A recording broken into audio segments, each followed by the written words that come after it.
Správa financií po ukončení športovej kariéry je kľúčová pre budovanie pevnej budúcnosti. Počas vašej športovej kariéry môže byť príjem nepredvídateľný a po jej skončení čelí mnoho športovcov finančnej neistote. Preto je nevyhnutné naučiť sa spravovať svoje peniaze včas. Začína sa to základmi, pochopením svojich príjmov, sledovaním výdavkov a vytvorením jednoduchého rozpočtu. Vedieť, kam peniaze idú, pomáha udržať kontrolu a robiť lepšie rozhodnutia. Ďalším krokom je sporenie. Aj malé pravidelné úspory môžu časom vytvoriť bezpečie. Nejde o to, koľko zarobíte, ale ako to spravujete. Ďalším podstatným aspektom je dlhodobé plánovanie. Finančné plánovanie nie je len o dnešku.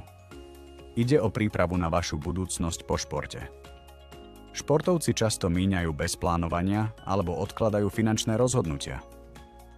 Avšak, čím skôr začnete, tým lepšia bude vaša finančná pozícia. S pomocou Athletes AI Compass získate prístup k usmerneniam a zdrojom, ktoré vám pomôžu pochopiť finančné základy a vyhnúť sa častým chybám a robiť múdrejšie rozhodnutia pre budúcnosť.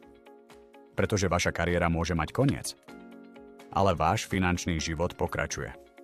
Začnite budovať návyky dnes, ktoré vás podporia aj po športe.